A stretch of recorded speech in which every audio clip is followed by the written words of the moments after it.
nacional. Aqui é Milton Cabum nesse episódio número 51. Tinta Fresca, Arte Final, o último capítulo da trilogia idealizada por Diego Freitas e por Vinícius. A nossa conversa desse episódio foi bacana, né? Que a gente acabou se conhecendo de uma forma bem curiosa. Eu e o Diego, vocês vão ouvir aí no episódio. Mas foi uma conversa muito bacana, assim. É um quadrinho que está em financiamento coletivo do Catarse e que vai vencer agora na próxima sexta-feira, dia 19. Então corram lá, gente. Vamos lá para os nossos recadinhos na semana e com uma leve surpresa aqui para vocês. Primeiro, temos lá um canal no YouTube agora, né? O pessoal aqui do Turno Livre. A gente organizou um canal. A gente está colocando sempre nossos podcasts lá. Esse aqui vai ao ar amanhã, quinta-feira, para vocês ouvirem por lá e compartilhar e dar aquele like maroto pra gente. Então é só botar no YouTube, Turno Livre, se cadastrar e mandar pros coleguinhas no grupo do WhatsApp da família, que vai ser bem bacana, que vocês vão ter variedades, futebol, quadrinhos e outras cositas mais. E, por falar em YouTube, a minha querida amiga e editora Andréia Fernandes está aí com o canal no YouTube, o Traços Negros, que ela está falando com quadrinistas e ilustradores e ilustradoras negras de todo o Brasil. Assim, tá bem bacana e eu vou participar lá em breve e vocês vão ver a minha carinha por lá.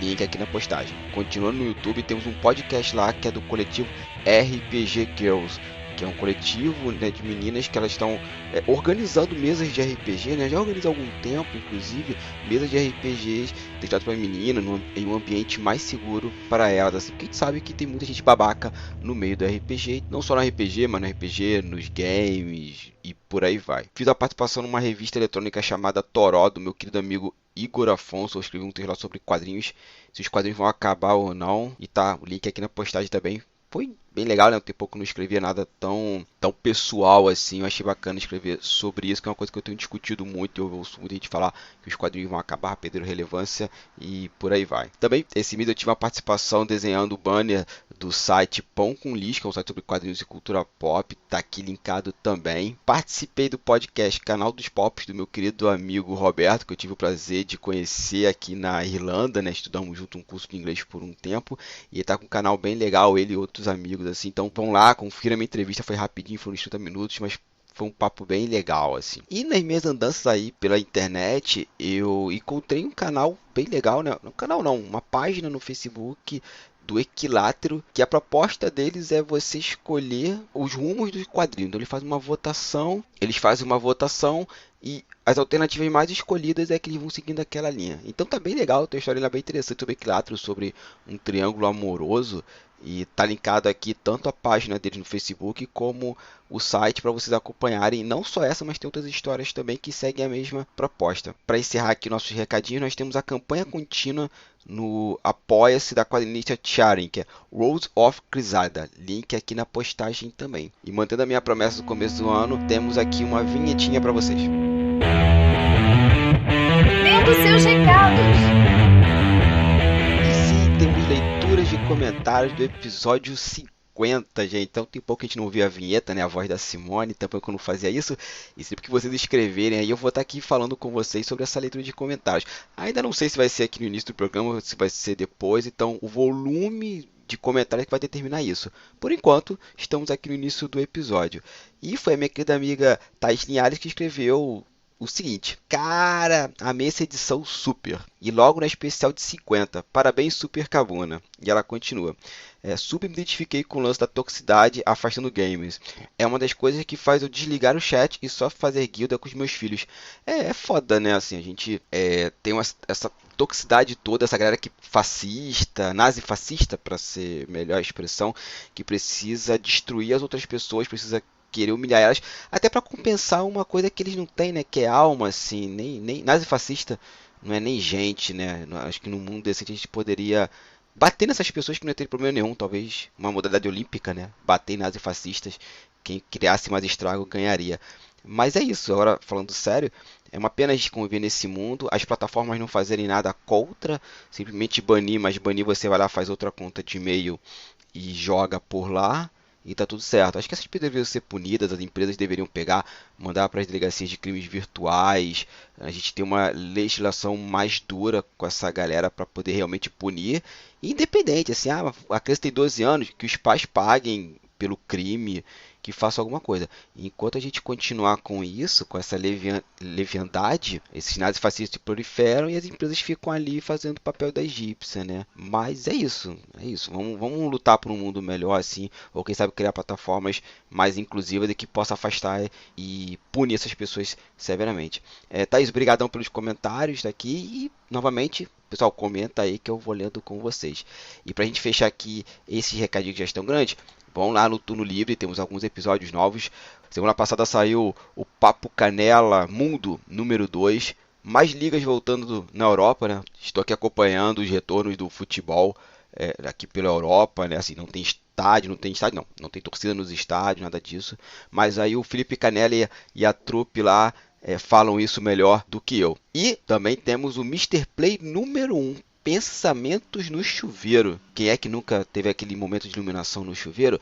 É aqui, nesse episódio do Mr. Play, que você vai se encontrar, pessoal. Ouça ou compartilhe, nos escute, assine o feed, faça essas coisas que todo mundo faz aí na internet. No mais é isso, fiquem agora com o programa.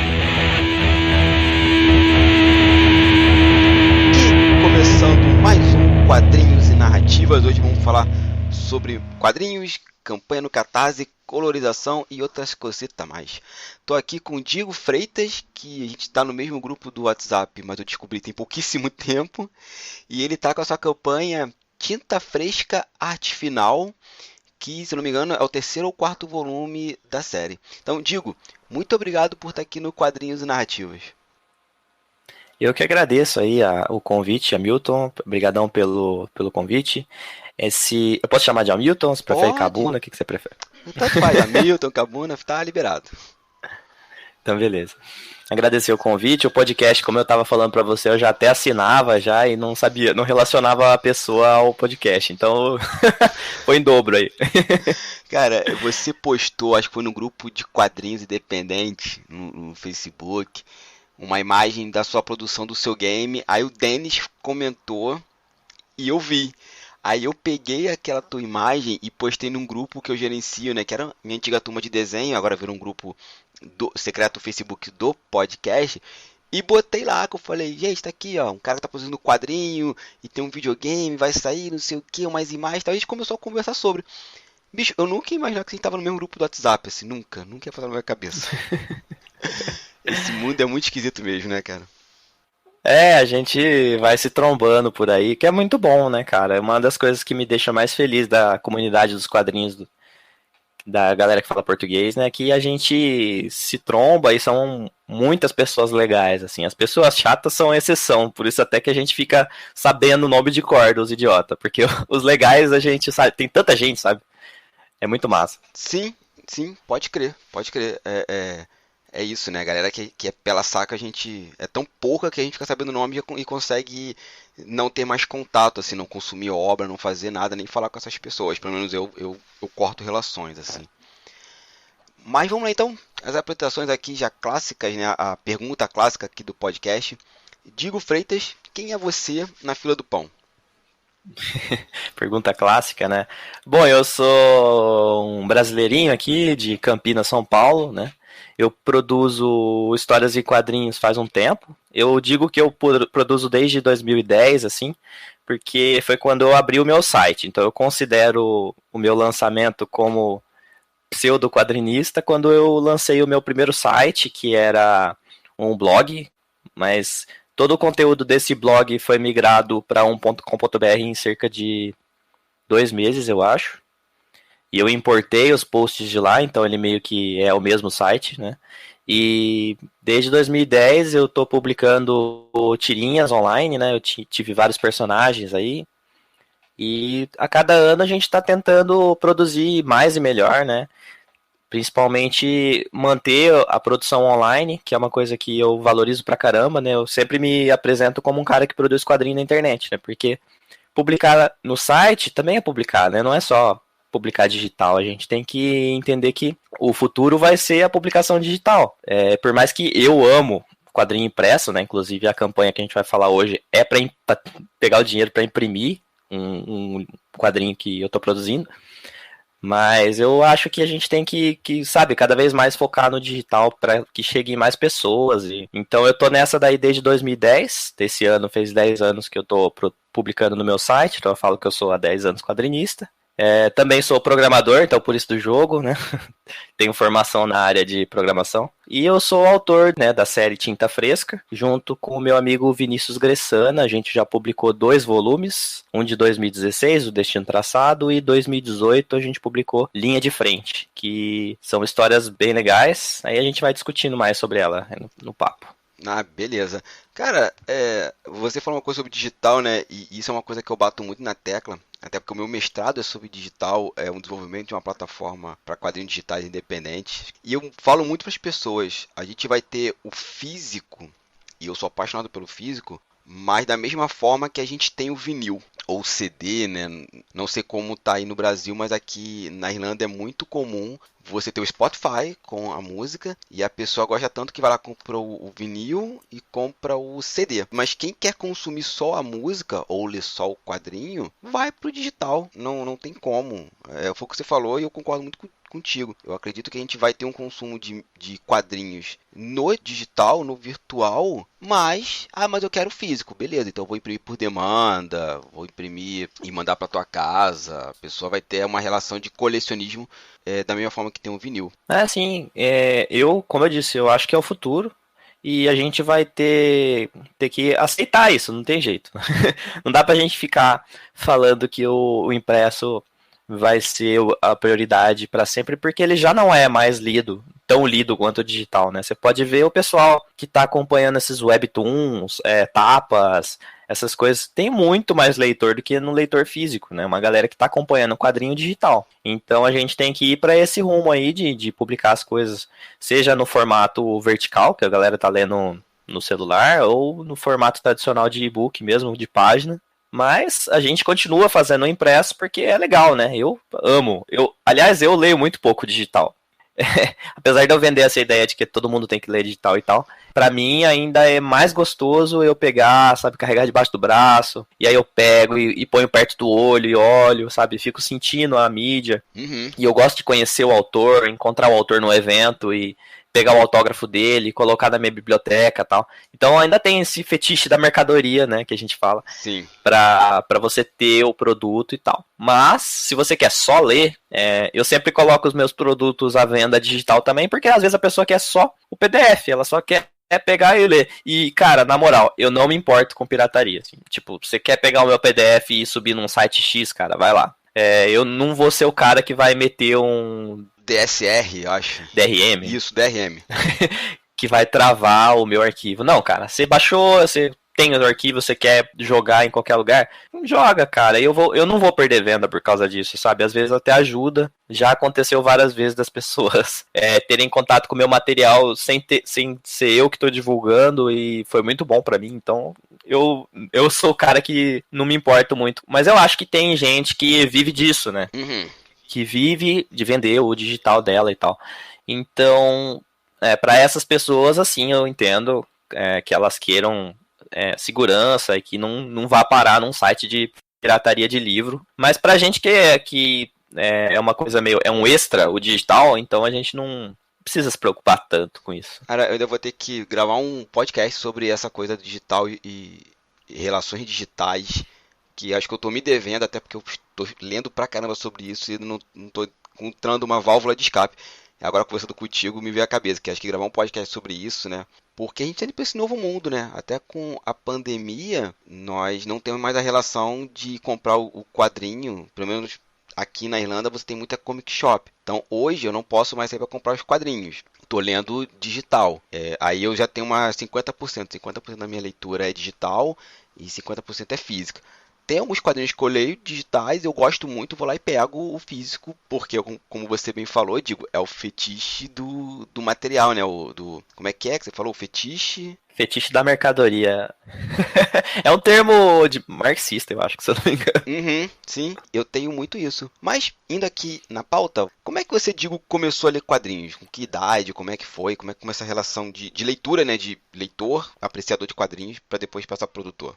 Em algum momento, como qualquer outro brasileiro, caiu na minha mão Maurício de Souza. Eu era o cara que gostava de ler a última página, sabe? Eu abria o gibi da Turma da Mônica na última página e lia a tirinha. Nem era muito o cara que ficava lendo a história inteira, sabe? Eu pegava aquelas pilhas de Turma da Mônica, de Chico Bento, de Cebolinha, o que for, e eu ficava lendo só a última página, era a minha diversão, assim. Eu nem me importava muito com a historinha que tinha no meio, assim, eu gostava de ver qual que era a piada. Tanto que é o rumo que eu escolhi pro meu trabalho, assim, de online, né? Que é mais publicar piada, tal, uma coisa mais curtinha. Depois disso, eu dei uma parada. O meu irmão comprava de vez em quando algumas coisas da DC. Lá em casa, acho que nem chegou coisa da Marvel, assim. Meu irmão comprava Superman, Batman, vez ou outra, assim. Mas eu não me interessava muito, não. Eu folheava, achava meio meh. Também sabia que...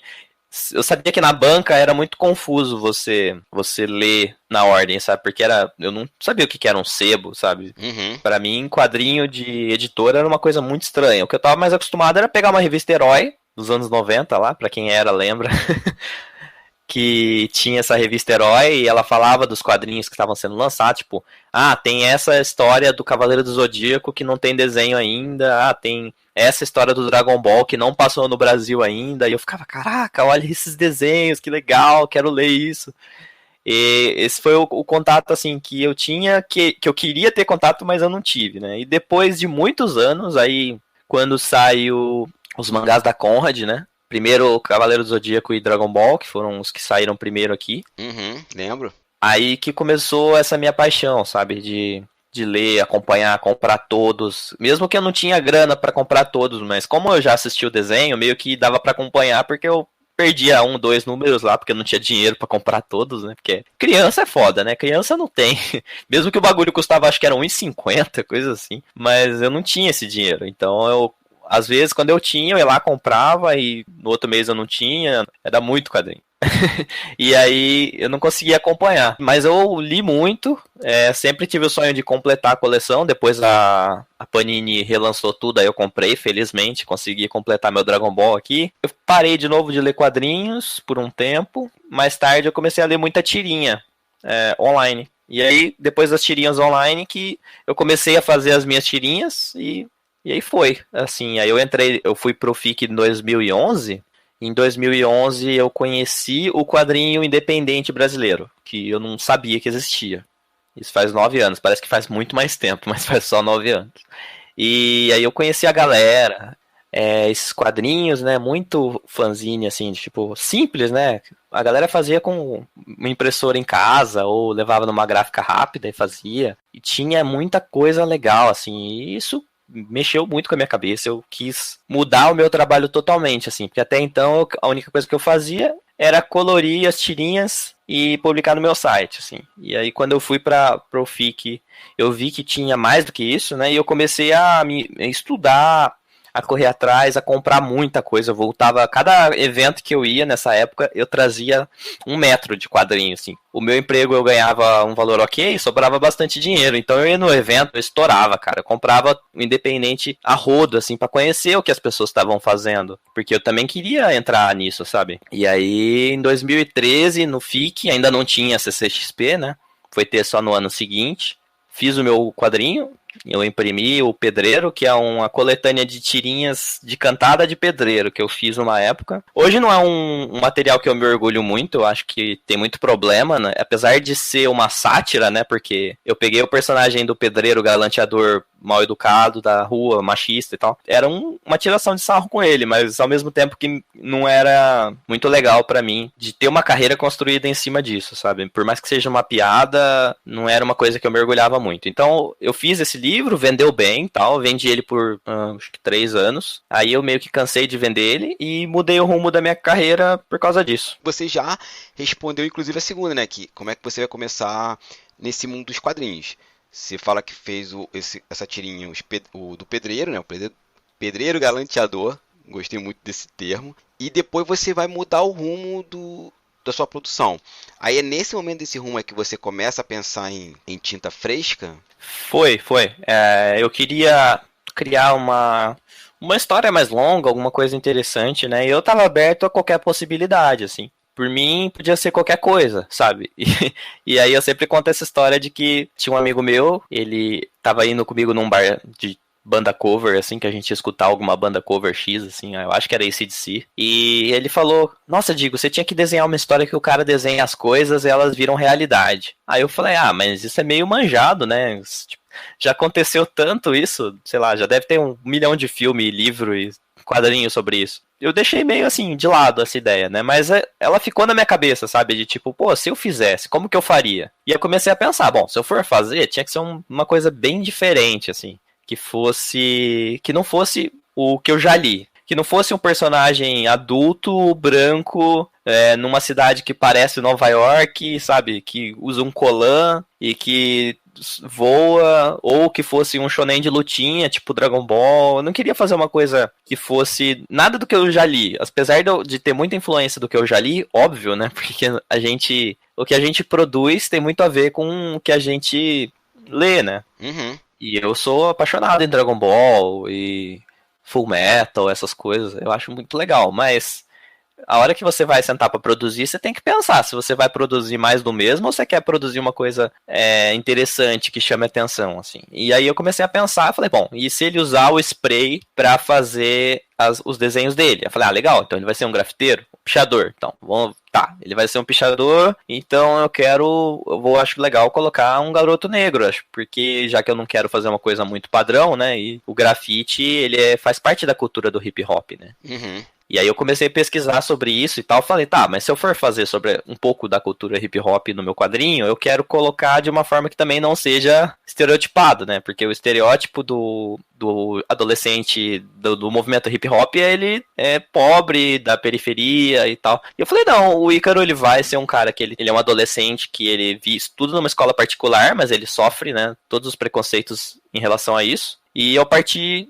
desse ponto para começar a desenvolver o personagem. Eu achei, bom, então é isso. Eu defini que ele era um garoto brasileiro que estuda numa escola particular e por ele ser um dos poucos negros da escola, ele sofre um pouco de exclusão dos outros alunos. Né? E ele tem um pouco de raiva da mãe dele e usa o grafite como forma de escape. E aí foi isso. Foi a partir desse ponto aí, então foi em 2012 mais ou menos que a ideia surgiu de verdade, assim, ela se organizou na minha cabeça. E eu fiquei anos tentando escrever roteiro, batendo a cabeça na parede para achar o ponto certo, porque é difícil, assim, a primeira história a gente quer contar o Senhor dos Anéis, né?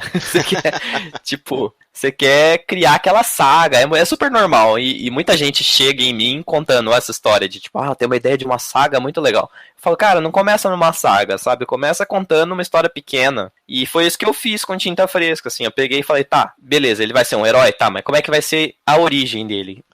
Qual que é a história de origem do personagem? Quais os dramas que eu quero desenvolver nessa primeira história? Aí eu fiz o Destino Traçado, que é a primeira história do personagem, que aí ele ganha esse poder de dar vida aos desenhos, né? Que é transformar os desenhos dele em realidade. E aí tem uns mutantes na cidade, que são umas pessoas com cabeça de animal, assim, um animal com corpo de gente, não sei. Antropomorfizados. E ele enfrenta esses mutantes na cidade, que estão sequestrando pessoas, roubando pessoas, machucando as pessoas. E aí ele vai descobrir o que tem por trás dessa gangue aí. E a aventura é sobre isso. E aí tem a amizade, tem a relação dele com a mãe dele, a crise familiar que ele tem, assim, e dele se entender, a ausência do pai, o irmão que morreu. Coloquei várias discussões, assim. Então, o primeiro Tinta Fresca foi o meu lançamento de quadrinho longo. Eu já tinha feito alguns zines de 10 páginas, 20 páginas, mas com certeza essa foi a minha maior história. Mas eu não fiz ela sozinha. Eu tive a ajuda do Vinícius também, que ele quis entrar no projeto, e aí a gente trabalha junto até hoje, assim, desde 2016 a gente lançou então os 2 quadrinhos juntos, e esse último volume, o terceiro e último, o Arte Final, que vai ser o último Tinta Fresca, também a gente junto. Tem uma pergunta assim, você falou que é muito fã de Dragon Ball e tal, e você tem algum artista assim que inspira a produzir, alguém que você conhece, assim, cara, eu queria produzir algo parecido com essa pessoa? Como é que é essa relação? Eu falo que os meus dois grandes ídolos, assim, são o Toriyama e o Mignola. O Toriyama, pelo design, eu acho que ele é um rei do design, assim. Ele sabe criar qualquer coisa, ele desenha qualquer coisa, sabe? Você fala assim, Toriyama desenha uma história medieval, ele vai e entrega um bagulho medieval. Uma coisa futurista, ele entrega, sabe? E tudo funciona. É incrível o trabalho dele nesse sentido, assim. E de criar roupas pros personagens e o humor dele, cara, que é maravilhoso, assim, é perfeito. As piadas funcionam e tal. Apesar de, se você pega o Dr. Slump e você vai ler hoje, tem muita piada que a gente não entende ou não funciona porque é o humor dos anos 80, muita referência à cultura japonesa, então fica uma coisa meio difícil de sacar. Mas o Dragon Ball é universal, cara. É difícil você pegar uma piada no Dragon Ball que você não entende. As piadas são engraçadas. Tem coisa datada? Claro que tem, né? O Mestre Kami tarado não é mais engraçado. Mas eu sou muito fã do Toriyama, pra mim ele é o maior quadrinista, assim, pra mim, com certeza. E depois dele o Mignola, porque eu acho que o que ele fez pelo quadrinho mainstream foi muito importante, né? Que ele trouxe influência de muita coisa diferente pro quadrinho mainstream, né? Que, tipo, o que o Kirby fez, né, no começo lá, que ele trouxe aquelas poses, movimento e tal, e simplificação das coisas, mas ao mesmo tempo É complexo, né? Aquela carga energética toda nas linhas do Kirby realmente vai deixar uma coisa muito viva nos quadrinhos de super-heróis. E o Kirby eu demorei muito pra apreciar a arte dele, mas hoje eu entendo o valor e acho muito foda, assim. Tanto que um dos meus outros ídolos, assim, é o autor da animação do Batman lá, cara. Como é que ele chama? Puta merda, fugiu agora. Bruce Timm. O Bruce Timm, ele também, ele se inspirou muito no Kirby. Se você pega uma arte do Bruce Timm hoje e olha do Kirby, você fala, caralho, é uma cópia, né? E eu não sabia, assim, e eu amo o Bruce Timm. Mas o cara que eu ia falar é o Mignola mesmo. Então é o Toriyama e o Mignola, porque o que o Mignola fez foi, ele pegou esse monte de coisa maluca de trabalhar muito com preto e branco e simplificar o desenho, sabe? Tipo aquelas perninhas que o Mignola desenha e num cenário gigantesco ele simplifica em umas 2, 3 manchas de preto lá com uns risquinhos e é isso, sabe? Eu gosto muito do desenho simplificado que ele conta a história. Eu acho maravilhoso. E ele deu a sorte de encontrar o Dave Stewart, que é um colorista épico, assim, que é um cara que eu admiro pra caralho, assim, na arte da cor, que faz o trabalho dele se destacar mais. Então, o Toriyama, eu acho que ele já é um colorista foda por si, assim. Ele não precisa de colorista, ele pinta pra caralho. Muito bem. Mas o Mignola e o Dave Stewart, assim, os dois juntos fazem coisas maravilhosas. Então, são esses autores. Tem alguns outros autores que eu admiro muito, tipo a Hiromu Arakawa, que ela é a autora do Fullmetal Alchemist, que pra mim é o mangá mais perfeito já lançado, assim, como aventura, né? Um mangá de aventura é o melhor que existe. Pra mim é Fullmetal Alchemist, assim. Apesar de eu gostar muito de Dragon Ball, acho que em questão de história, em questão de desenvolvimento de personagem, funciona perfeito, assim. É muito, muito bom. Tem outros autores também que eu admiro, mas os principais acho que são esses. E o Bruce Timm, né, que eu citei também. Eu falo pra todo mundo que o Toriyama, se não tivesse feito Dragon Ball, ele já fez uma coisa pra mim que já coloca ele no hall da imortalidade, que foi o character designer, né, o concept geral do Chrono Trigger. Do Chrono Trigger. Eu falei, cara, só isso. Melhor RPG já feito na história. Sem sombra de dúvida, assim. Eu falo que eu tenho uma frustração com Chrono Trigger, porque a única vez que eu joguei, isso lá nos anos 90, pra quem não sabe, é um RPG que lida com viagem no tempo. E ele tem 13 finais diferentes. O único final que eu fiz é o que o vilão ganha no final e domina todo o tempo. Esse é o mais fácil de fazer. Né? Cara, eu não me lembro, assim, que eu tenho uma frustração que eu perdi, né, entre aspas, no jogo. E eu falo, gente, quando passar, eu tô terminando mestrado, uma série de coisas, eu vou botar um emulador e vou tentar zerar novamente o Chrono Trigger pra ver se eu consigo agora, pelo menos, fazer um final mais feliz, assim, que eu tenho essa mágoa na minha vida. Você falou do David Stewart, né, que é John Lennon e Paul McCartney, né, ali nos quadrinhos, assim. Basicamente. Funciona muito bem. E você tem um canal no YouTube que você dá dicas sobre colorização, assim. Então, vamos falar um pouco sobre isso, né, a gente falar um pouco mais de Tinta Fresca, porque a gente estava conversando em office e você falou algumas coisas que eu também sinto essa falta, né, de explorar um pouco mais o campo da colorização. Então, se tu puder falar sobre isso, como é que surgiu o canal, esses anseios que você tinha sobre colorização e como isso foi parar no canal. Acho que, assim, fazer um canal no YouTube é o que todo mundo já pensou em algum momento da vida, né? Tipo, nossa, vou abrir. É tipo. Vamos criar uma banda dos anos 90 ou anos 80? Ou vamos abrir um canal no YouTube ou fazer um podcast nos anos 2000 e 2010, né? Isso. E eu sempre quis ter um conteúdo legal, assim. Eu criei alguns canais tentando conteúdos variados, assim, de eu apresentando alguma coisa, ou criticando quadrinhos, ou tentando ensinar alguma coisa, mas não funcionava do jeito que eu queria, assim. Então eu percebi que eu, como autor, para falar das obras dos outros, não é muito legal. Apesar de eu gostar muito de discutir, tipo, eu já tive podcast para ficar conversando com as pessoas sobre uma obra, né? Pego, chamo o autor e falo e tal. Mas eu me colocar num pedestal e criticar a obra de outra pessoa, como autor, isso não é bom para mim, né? Não fica legal.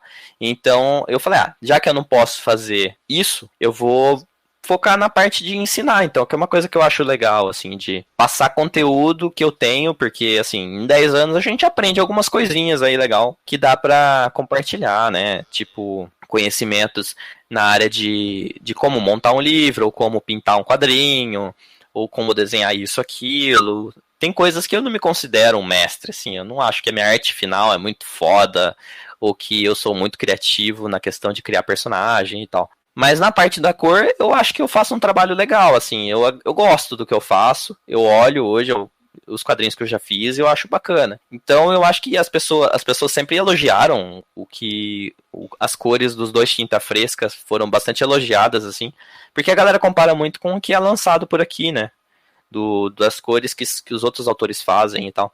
E às vezes as pessoas têm processos muito difíceis para fazer coisas que poderiam ser mais simples. Então, a minha ideia falei, bom, eu vou tentar passar para as pessoas conceitos que eu aprendi estudando. Se isso virar, eu criar um curso, sabe?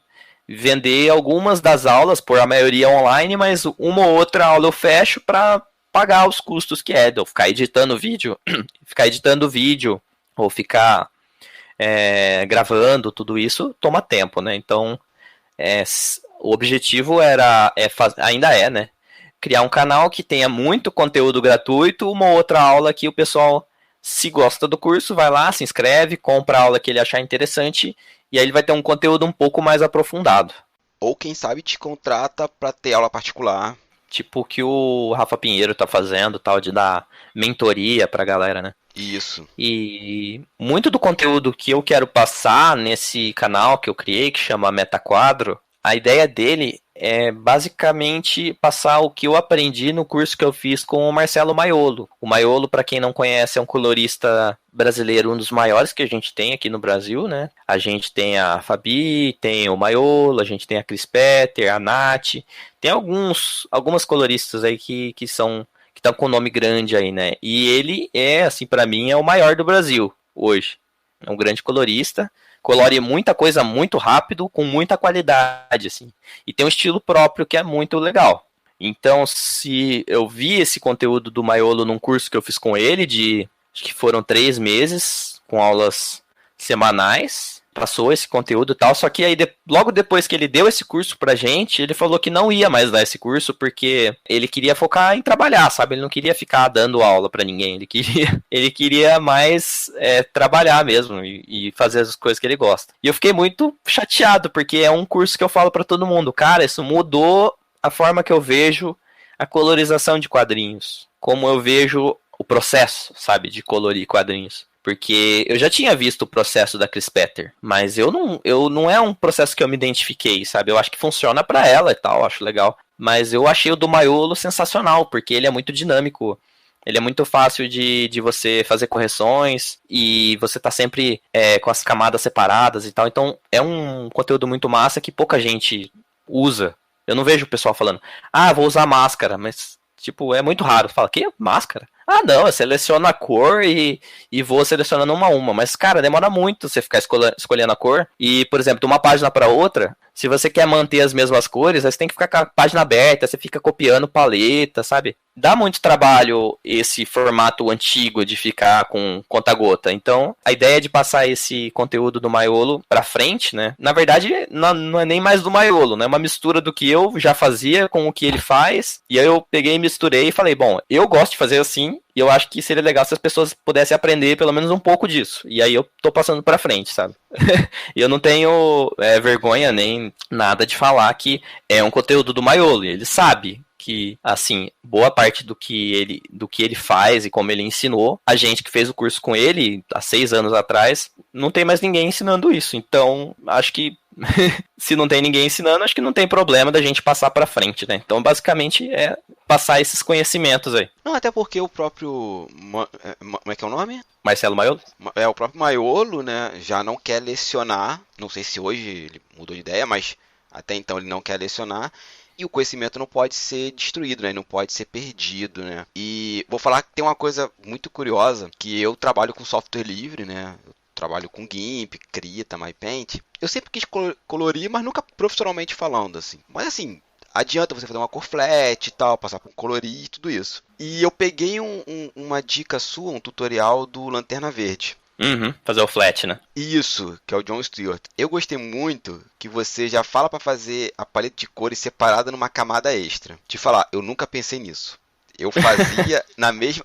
cara, eu fazia na mesma camada, depois eu ia lá, selecionava e destruía a paleta. E você deu uma dica que eu achei mega impressionante, que é por que não usar determinada cor... Não, por que não usar determinado efeito, porque aquilo pode dar uma cerrada na cor, né? Criar vários tons, quando você bota a cor gera um problema. Aí vem o pulo do gato. Eu tentei aplicar aquilo no GIMP, porque a gente tem algumas dificuldades, né? Eu tenho que conhecer bem como é o Photoshop, como é que eu transporto aquilo para o GIMP. De cara funcionou. Se você consegue passar informação no Photoshop e eu consigo aplicar no GIMP, é porque você não está preso à ferramenta. Eu falo muito para as pessoas, não é a ferramenta que faz o artista, é o contrário, é o artista que vai se virar a qualquer ferramenta. Eu vou fazer um quadrinho usando uma caneta Bic ou um Mac de última geração. Se eu sei fazer quadrinhos, a ferramenta não vai fazer diferença. Lógico, você vai ter resultados, você vai ter respostas diferenciadas para uma caneta e papel e para um Mac com um programa de desenho. Óbvio, isso é lógico. Mas quem vai fazer aquilo funcionar sou eu. Então assim, eu achei do cacete, até te agradeço muito, vou seguir seu canal, já divulguei para as turmas que eu lecionava, para a galerinha que a gente ainda conversa. Olha, vai lá, se inscreve, você quer fazer cor, quer compreender melhor a colorização, entra no canal do Diego que vale super a pena, assim. Eu te agradeço muito por esse simples dica de só você mostrar aquilo, eu consegui aplicar no GIMP, eu já fiquei muito feliz. A parte do... Eu ainda não trabalhei com Flutter, eu gostaria, assim. Porque uma das coisas que eu gostaria de trabalhar na área de quadrinhos é como colorista mesmo. Ainda não tive essa oportunidade de... Eu fui meio que contratado para fazer um quadrinho no final do ano passado, para colorir, fiquei super feliz. Aí fiz 20 páginas, mas aí acabou a verba do cara que tinha me contratado e aí a gente não continuou o projeto, infelizmente. E nem saiu o quadrinho. Ele fez... O que eu colori, ele imprimiu. Inclusive eu fiquei com uma cópia. Mas... Ele trocou de colorista porque eu tava cobrando e o outro cara não ia cobrar. Ele falou, cara, eu tô sem grana. Eu falei, tudo bem, paciência, né? Eu tô fazendo um trabalho profissional. Aí se você quer fazer com alguém que não vai cobrar, aí fica à vontade. Então, ainda não trabalhei profissionalmente para outra pessoa como colorista, mas tô a caminho de. E para você entrar nesse mercado, você tem que saber muito bem como fazer flat, sabe? É uma parte importante do trabalho de colorista. E eu nunca tinha visto um vídeo de alguém explicando como que faz um flat. E eu já vi bastante vídeo de galera dando dica e tal. E não tinha um vídeo específico em português que eu tinha tido contato. Pode ser que se eu pesquisar agora eu até ache, mas... Que tinha caído no meu colo, assim, sabe? Não tinha caído no meu colo nunca um vídeo mostrando como que você pega uma arte e você trata ela para ela ficar boa para você fazer o flat. Então eu peguei esses dois conteúdos e fiz. Fiz um conteúdo ensinando a pessoa a pegar uma arte em preto e branco e tirar a parte branca sem danificar a arte. E também como a pessoa pega e pinta esse desenho, né, sem ficar com aquelas ranhuras do anti-alias, né, que é o que você estava falando aí, que dá a variação de cor, né, você tem que desativar aquela opção, porque aquela opção, para quem vai fazer o flat, separar a área de cor, se o pixel ele tem variação de de opacidade, né? Que ele tá ficando transparente, por exemplo, é um pixel azul, aí o fundo é branco, aí ele vai ficando meio azul claro, e a hora que você colocar o outro por cima, aí vai misturar, vira uma caca, né? Porque se você quiser usar o baldinho de tinta, ele vai entrar ali, vai às vezes ocupar menos ou ocupar mais do que você queria que ocupasse a pintura. Então tem que sempre ficar de olho nisso e desativar o anti-alias em todas as ferramentas, seja no pincel, seja no seleção, né, no baldinho, na varinha mágica, todas essas opções você tem que desativar. Mas quem quiser saber mais tem o vídeo lá que eu ensino direitinho. E vai estar linkado aqui no post desse episódio, não se preocupem. Então, vamos lá então pro Tinta Fresca, né, esse próximo livro, né, que é o Tinta Fresca Arte Final. Do que vai se tratar esse quadrinho especificamente? O Tinta Fresca Arte Final, ele continua a aventura do Ícaro, né? A gente fala que os volumes do Tinta Fresca, eles são uma série, né? Eles continuam, uma história continua a outra, mas a gente tenta, na medida do possível e da melhor forma possível, fazer histórias independentes uma da outra, né? No primeiro volume, então, eu contei já um pouco de como que é, né? Que é mais uma coisa mais de família e tal. No segundo volume, o Ícaro, ele vai preso injustamente, então eu falo bastante de sistema prisional, essa linha tênue do que é certo e o que é errado, né? Tudo isso, né? O que é ser bom, o que é ser mal, informações também, eu discuto um pouco. E agora nesse último volume, nesse terceiro, que é o Arte Final, a gente vai falar sobre um pouco de fake news, manipulação de massa, aceitação da arte. A história é basicamente essa, assim. O Ícaro, ele tá se escondendo, né? Porque ele tá sendo perseguido por uma série de forças variadas, né? Ele tá sendo perseguido pela polícia, ele tá sendo perseguido por pessoas que não gostam de quem tem superpoderes, ele tá sendo perseguido por um monte de gente e ele precisa se esconder, mas chega um momento que ele não pode mais se esconder e aí ele vai ter que enfrentar esse monge bizarro que ele tá querendo proibir que as pessoas tenham consumo de arte e que não existam pessoas diferentes, que todas as pessoas sejam exatamente iguais. Então a história vai ser sobre o Ícaro enfrentando essa seita bizarra, enquanto ele reencontra pessoas do passado dele que já passaram nas outras aventuras, que também tem superpoderes, como a amiga dele, a Natália, né, que o poder dela é da arte também, mas tem a ver com o som, né, ela usa as ondas sonoras para atacar os outros inimigos e tal. Então no terceiro volume é uma coisa que a gente vai tentar trazer um pouco do que, uma analogia aí o que está acontecendo hoje em dia, podemos dizer assim. Não, eu já tô adorando, que só ouvindo eu já confesso que eu dei um sorrisinho aqui de canto de boca, né? Porque o que você tá falando é o que a gente tá vivendo no século XXI, seja no Brasil, no mundo como um todo, né? Pessoas não querendo arte, pessoas querendo só uma única visão de mundo. Pelo que eu entendi, a série Tinta Fresca, ela é autocontida, assim, eu preciso ler os outros dois para compreender as histórias. Assim, lógico, ajuda, mas eu posso ler só esse volume que a história já está fechada em si própria. O primeiro volume é o mais independente de todos, porque ele tem um final. Porque a ideia original era, tipo, vamos ver. Se tiver um retorno legal, a gente continua, senão a gente troca, sabe? Eu falei com o Vini no começo que, vamos fazer isso aqui, é o que eu tenho planejado. Em 2016, a gente lançou o quadrinho e foi muito bem recepcionado, a gente foi indicado ao troféu HQ Mix em 2017 com o quadrinho. Pô, eu fiquei muito feliz, cara, de ser finalista do troféu HQ Mix. Não ganhei, cara, mas também era meu primeiro quadrinho. Pô, se eu ganhasse do primeiro quadrinho, seria até ruim pra minha carreira, porque aí eu ficaria manchado pelo cara que lançou o primeiro quadrinho e foi premiado e nunca mais ganhou merda nenhuma, sabe? Tem esses problemas. E aí o primeiro volume foi bem legal, a gente fez uma história bem fechadinha, assim. Tem algumas pontas soltas pra continuar, mas a ideia é que quem quiser ler só o primeiro, beleza. O segundo, ele precisa de você entender por que ele tá sendo perseguido. Que existem outras pessoas com poderes que tem a ver com os dons, né? Que eu não expliquei ainda essa parte, mas no mundo do Tinta Fresca, além do poder do Ícaro, que é o personagem principal, o grafiteiro, tem os outros dons, né? Que são emoção, a estrutura, a comunicação, a arte. Nossa, deu branco agora. Mas são 5 dons, né? Das pessoas que cada dom desse é um superpoder, digamos assim, né? Uma pessoa passa para outra esse dom, e no volume 2 eu desenvolvo mais essas outras pessoas que têm os outros dons. E o vilão da história seria a comunicação, né? Que ele faz as pessoas acreditarem em coisas que não são realidade, né? Ou manipulam as pessoas e tal. Então eu conto, no segundo volume eu falo do sistema prisional, ao mesmo tempo que eu falo sobre informações, como as informações são manipuladas para colocar pessoas na cadeia, digamos assim, né? E no volume 2 eu vou extrapolar isso, no volume 3, desculpa, eu vou extrapolar isso no arte final, que aí ele puxa o que aconteceu no volume 2, mas ao mesmo tempo, se você quiser partir daquele ponto, tipo, você começar lendo com o Ícaro escondido e tal, é tipo você pegar e ler o Batman Cavaleiro das Trevas, sabe? Que ele já tá velho e aposentado e mesmo assim você entende a história. Não precisa ter a introdução do Coringa, o Batman, o pai do Batman morrendo. Não precisa ter aquilo, sabe? A história, ela tá lá. Então você vai ler aquela história e acompanhar o personagem, ver tudo o que acontece e absorver aquilo com o conteúdo que você já tem. Se você já leu as outras HQs, é lógico que você vai absorver mais coisas, porque eu vou colocar referências, vou trazer personagens antigos, aí você vai ter um laço emocional maior com a história.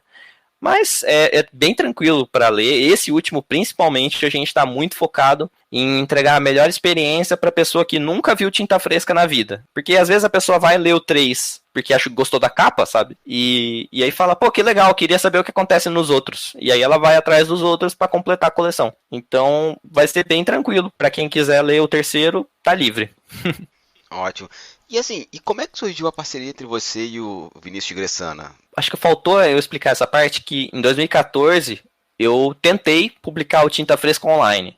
Eu criei uma webcomic, né, no meu site e comecei a publicar as páginas semanalmente. Eu postava uma página por semana, que eu já tinha um roteirinho montado das primeiras páginas. E aí comecei a publicar online, mas por falta de planejamento, assim, eu não tinha muita experiência em contar histórias longas, sem planejamento. Então, eu já tinha um roteiro, mais ou menos sabia como iam acontecer as coisas, mas aí a chance de dar um bloqueio artístico é muito forte, assim, quando você não tem tudo planejado exatamente, assim. Pelo menos pra mim, né? Eu não sou um Stephen King, sabe, que senta e escreve um monte de coisa de uma vez. Eu comecei a publicar online, aí o Vini acompanhava. Ele me conhecia do Twitter, eu divulgava lá no Twitter que eu tava publicando, e ele acompanhava, gostava da história e tal, apesar de não ter quase nada, assim, tipo, eu nem tinha chegado na parte do poder direito ainda, na versão webcomic. Aí eu percebi que eu tava tendo esse bloqueio criativo e eu parei de publicar, assim, acho que eu fiz 20 páginas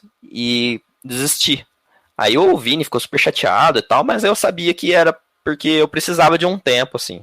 E quando eu decidi, comecei a falar pra galera que, galera, o roteiro tá pronto, eu vou começar a desenhar o Tinta Fresca finalmente, eu vou fazer um quadrinho de 90 páginas, não sei o que, comecei a falar, o Vinícius entrou em contato comigo, falou, cara, eu gosto muito do que você faz com Tinta Fresca, eu sou interessado no personagem, na história, e eu queria saber se eu posso desenhar a história, o que você acha? Aí eu falei, cara, assim, é a minha história do coração, eu não vou dar ela inteira no seu colo, assim, para você fazer. Que ele já era um amigo meu, assim, a gente já se conhecia, então. Desde 2012, isso foi em 2015 já. Ele falou, tá, então o que você acha? O que dá pra fazer? Eu falei, vamos dividir então. Eu acho que tem tudo a ver com a história que você tá falando sobre arte, tá falando sobre grafite. Que tal a gente dividir? Então, cada um desenha metade da história. Aí, demorou. E aí foi. A gente separou quantas páginas cada um ia desenhar e fomos pela internet mesmo, cara, assim. Ia discutindo, mostrando um pro outro o que tava sendo feito, tipo os rascunhos, e aí a gente foi vendo o que precisava adaptar no roteiro, porque aí tinha balão que não ia caber, porque eu escrevi demais, tal. O roteiro do primeiro volume, ele era todo meu, originalmente, assim.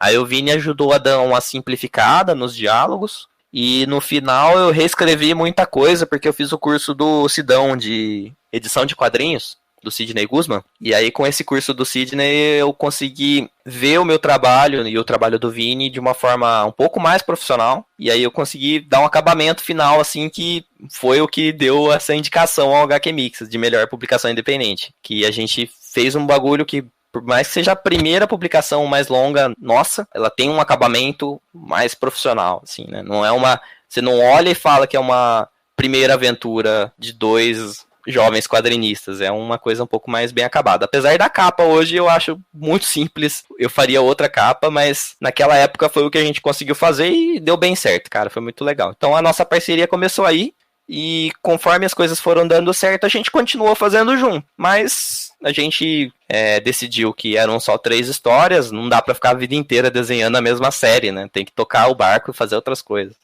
Então a gente só vai fazer mais essa mesmo, última. E, cara, tá lindo demais o desenho do Vinícius, tá maravilhoso. Se as pessoas puderem entrar lá no Catarse e dar uma olhada nas primeiras páginas, vocês vão ver as páginas, talvez, as que eu acho mais ok.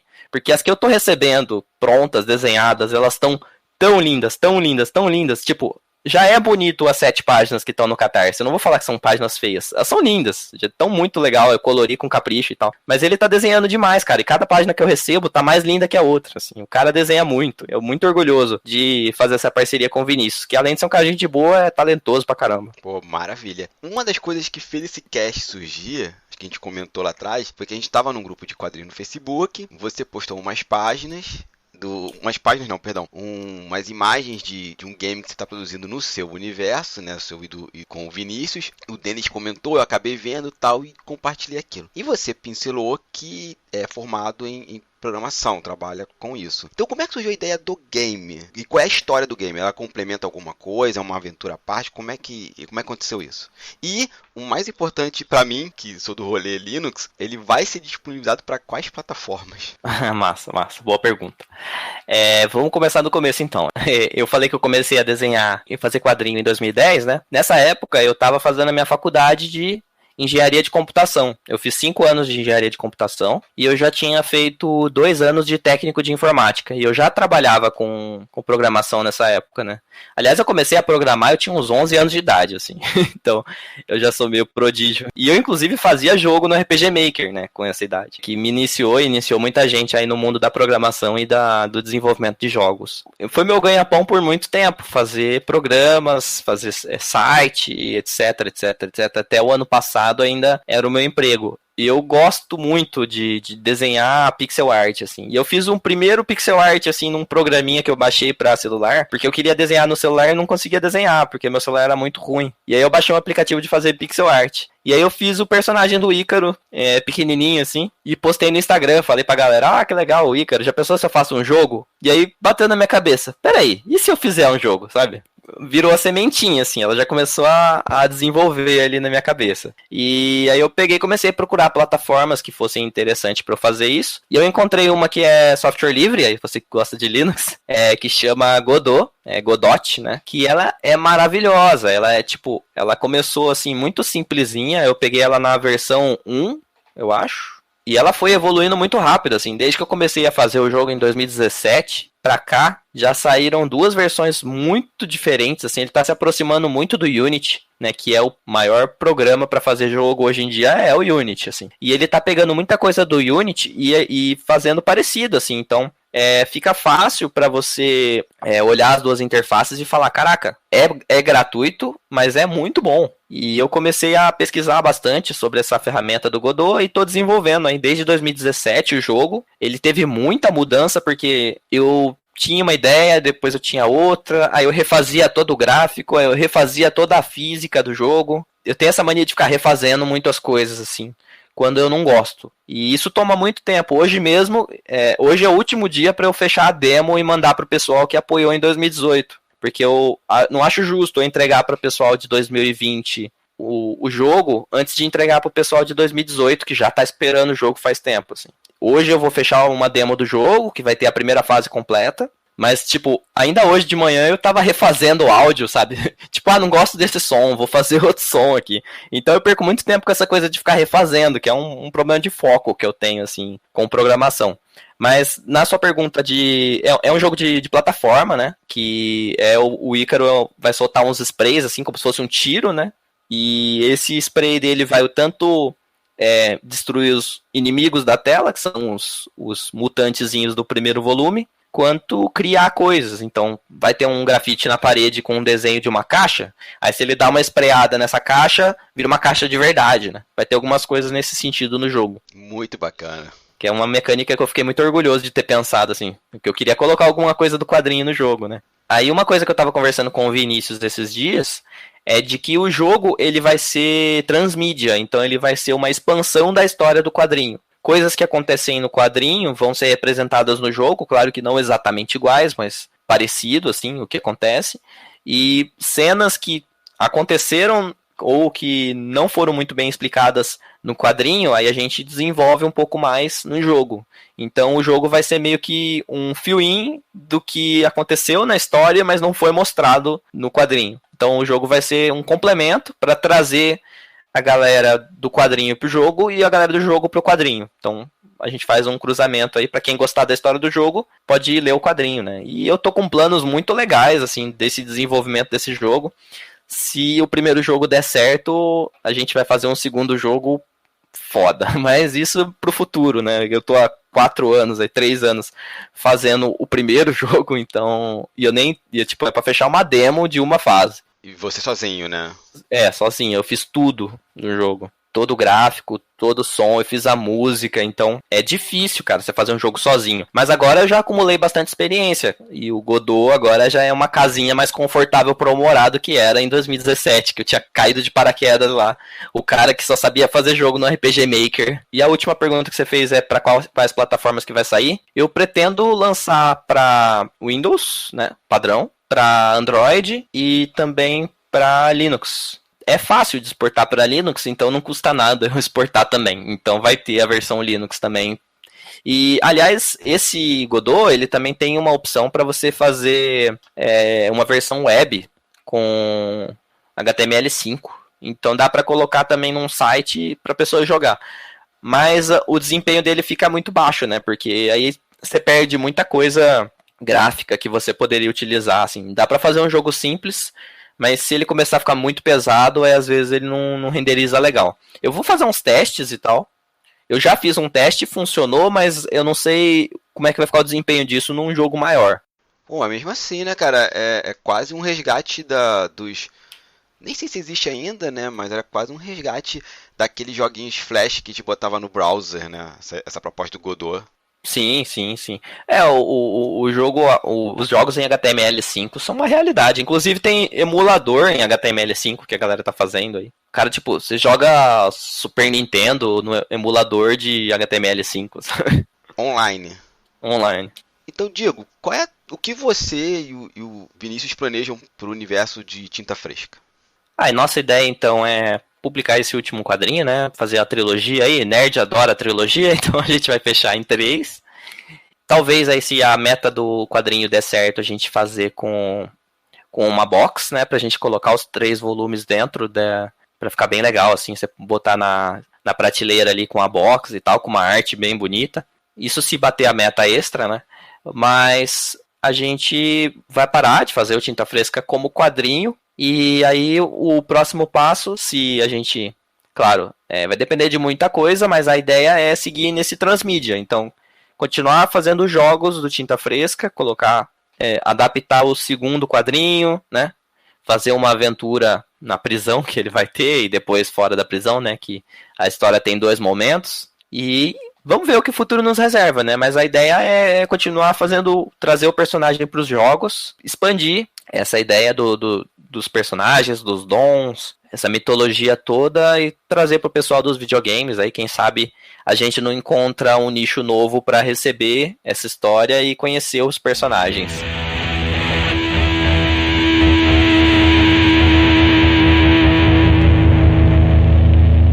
Então, gente, chegamos aqui ao final de mais um quadro de narrativas. Obrigado a você que ouviu até aqui.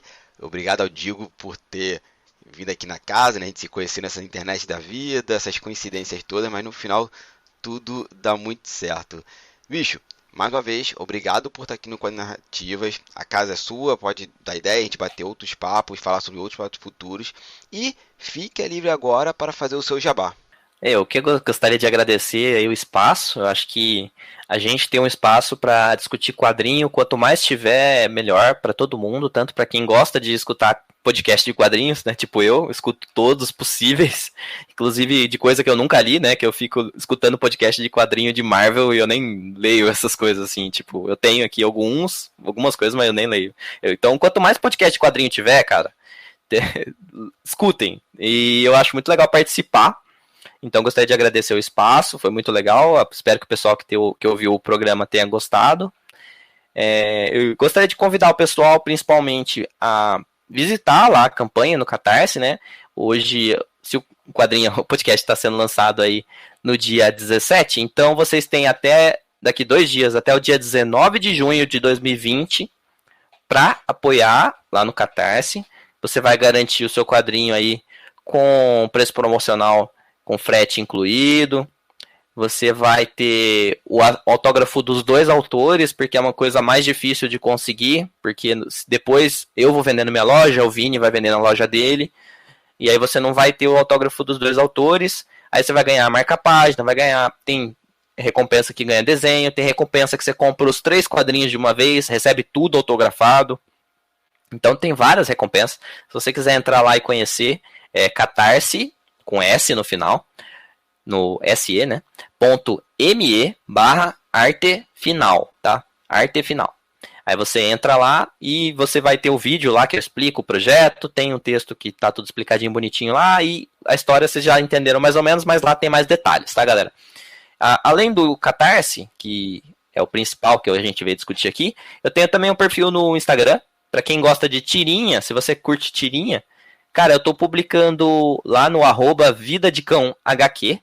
Você pode ver as minhas tirinhas. Eu estou publicando todo dia tirinha, por volta do meio-dia. Eu publico de segunda a sexta. Tem tirinha nova de segunda, quarta e sexta. E terça e quinta eu faço um remember. Aí eu puxo umas tirinhas mais antigas e republico, para a gente ter conteúdo todo dia.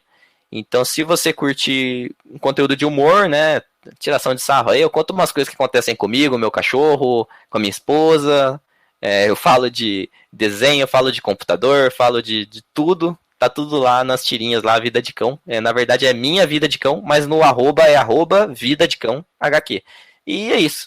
Espero que vocês, se quiserem me seguir no Twitter também, eu tô no Twitter @DigoFreitasHQ. E tem o canal no YouTube que o Hamilton comentou aí, que é o Metaquadro, mas se você quiser digitar o endereço direto é youtube.com/DigoFreitasHQ, também igual ao Twitter, tá? E sigam lá, acompanhem meus vídeos, meus tweets idiotas. E espero que vocês gostem do meu projeto e dos meus trabalhos. Nos vemos por aí na internet. Maravilha, gente. Então é isso, pessoal. Tudo que o Digo falou vai estar aqui linkado no post, vocês já sabem. E é isso. Peguem esse episódio, joguem pra frente, vão lá na campanha do Catarse, apoiem esse quadrinho. Para esse quadrinho sair, a gente precisa de muito mais quadrinho independente circulando por aí. É isso, gente. Nos vemos em 15 dias. Até lá e saudações quadrinísticas.